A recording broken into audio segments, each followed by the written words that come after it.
As the BBC having attacking people who don't go along with official versions. I mean, can we not accept that vaccinations may have side effects? Can we not accept that these companies profit from their product? Can we not accept that maybe the government have an agenda that is part of this rollout? I mean, can't we not accept that? And what about potential vaccine harms? I mean, the government have websites, um, so that people can claim financial compensation for vaccine injuries. And if you look at the way they phrase things, I mean, they're not. I mean, this is not open-minded. Is this anti-vaccine conspiracy theorist the next Alex Jones? This isn't proper journalism. They're not giving this man a fair hearing, are they? Rachel Schreier and Mike Wendling. Yeah, these names keep popping up. Harassment of bereaved families. Oh yeah, this is what they do. This is one of their favourite tricks, is to claim that people who are suspicious of these policies are somehow harassing people if they want some evidence. I mean, that's what journalists do, don't they? Don't they harass people? Don't they take photographs of people coming out of their home? I mean, things like that. The mainstream media harass people all the time.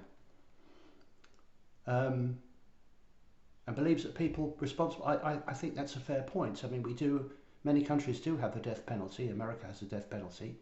And if these allegations are true, and I think they are, then execution would be a fair, well, I mean, it wouldn't. To be honest, you can't bring the dead back. But I mean, at the end of the day, people are stupid, and unfortunately, stupid people win stupid prizes. His crew set up a makeshift studio. Okay, died suddenly. A striking but false narrative. Well, the death rate has gone up, and that's for sure. And lots of people are dying suddenly and suspiciously, and no one is interested in why. I mean, we were told that COVID vaccinations were required because it would save lives. You know, even if it saved one life, we should do it. Doesn't matter how many lives were ruined, because to save a life, I mean, lots of people committed suicide. Vital life-saving operations were cancelled. Many people lost their jobs. So if you look at the negative side of all that, which is just factual stuff, I'm not convinced at all that the policies of the government, even allowing for a real COVID, even if there was this horrible virus, it seems to me very clear that the cure was much worse than a disease. COVID was a kind of a flu, wasn't it? The film misuses images and manipulates data. Contrary to vast amounts of scientific research, well, no, actually not. Fabricated evidence.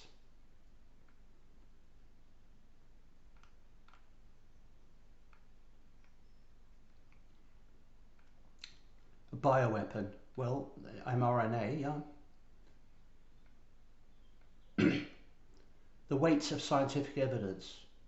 You know, scientific evidence is what people pay for. You won't expect the big pharma companies to produce evidence that shows that their products are dangerous. Even though Pfizer, for example, have been fined many times in the past for products with very severe side effects. And the side effects, I mean, I'd much rather get flu than the side effects. I mean, I know what flu is, I can cope with it. A few days in bed, some honey and lemon tea, I can cope with it. But who knows what the side effects of COVID are? I mean, I want to get myocarditis in order to stop a runny nose. Different teams of independent scientists. How would you define an independent scientist? An independent scientist would be paying for their own research. Whoever is being paid either by the government or by a pharma company or by Bill Gates, they are not independent. So it is very deceptive and dishonest to pretend that different teams of independent scientists And look at the language he used, that overall the vaccines have saved millions of lives. No, the death rate has increased. If vaccines worked, the death rate would be reduced, but it's increased. It's actually higher now than it was. And now they're saying it's long COVID. And the people who get long COVID, or what they say is long COVID, are the people who've been vaccinated. I haven't even got COVID, let alone long COVID. I don't even know what COVID is. I don't know. I mean, it sounds to me just like flu.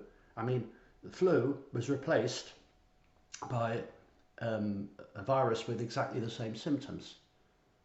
You know, it's a bit like pretending tigers didn't exist, and then there was this new animal which was called something else but looked exactly like a tiger. So in a way, you know, but people would say, "Oh yeah, that's not a tiger. That's a new animal. Or we can call it something else." But actually, it's just a tiger. They just renamed a tiger something else. Still a tiger, you know. I mean, tigers got different names in different languages, but it's just because you give it a different name doesn't mean it's still not a tiger. I mean, there's different languages. Tigers have different names. Easy to disprove, including films filmed before the pandemic. And you see, and that's what's interesting. For example, in the UK, we were shown images of people from other countries, and they claim to be NHS workers. Spanish people were pictured, and we were told how awful it was to work in a COVID ward, and they had all these marks on their face from wearing a mask all day, and then they suggested everyone should wear a mask all day so they can get similar marks. But actually, these pictures were from Spain. I mean, that's deceptive, isn't it? While the film might contradict the data we have, it supercharged the trend. Now, online trolls use the keyword "died suddenly" and link them without evidence to COVID vaccines, which mean often bombarding. I'm sorry, it's not unreasonable to wonder why people are dying. For example, it's not if my son or daughter died, and somebody asked how did they die, I wouldn't consider that unpleasant message. It's a legitimate question. How did they die? Were they ill? Did they have cancer? Did they commit suicide? Were they involved in a car crash? Did a coconut hit them on the head on holiday? These are all legitimate questions. It's not unpleasant. Strange messages of a sudden celebrity death online. Well, we weren't seeing. We are seeing a lot more of these, aren't we?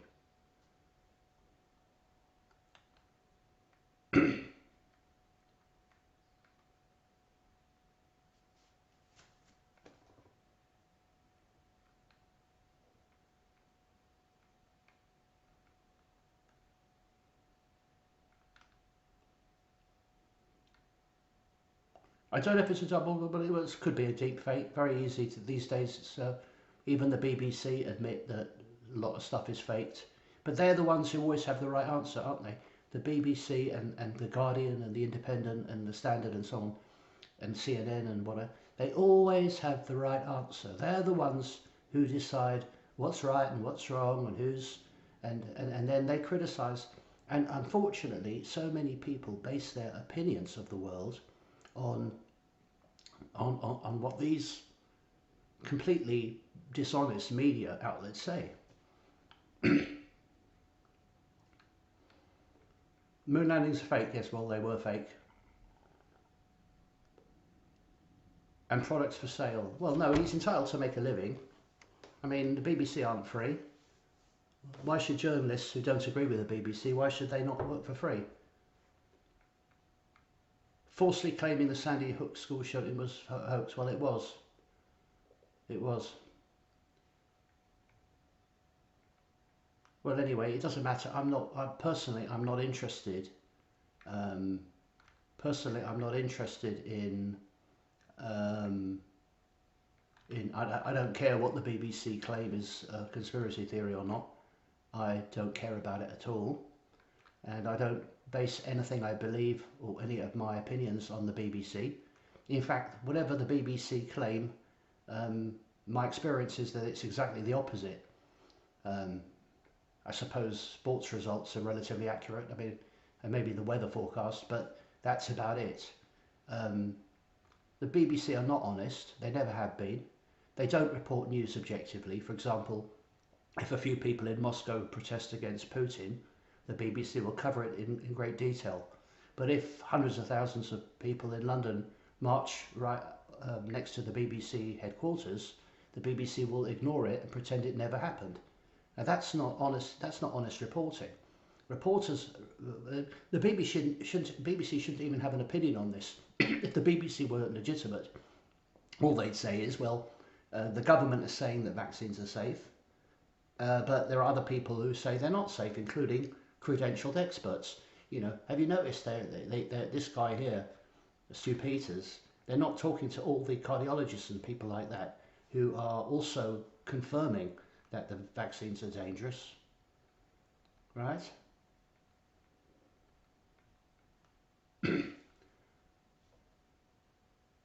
Well, I mean, the truth is, I'm a bit surprised that you should be willing to give the BBC a hearing. I mean, the BBC are absolutely shocking, absolutely shocking. They've got no decency at all, and the people who work for the BBC are incredibly immoral, completely devious and disgusting in every way. A willingness to discard facts, scraps of information that support a narrative, a luring worldview where everything can be doubted.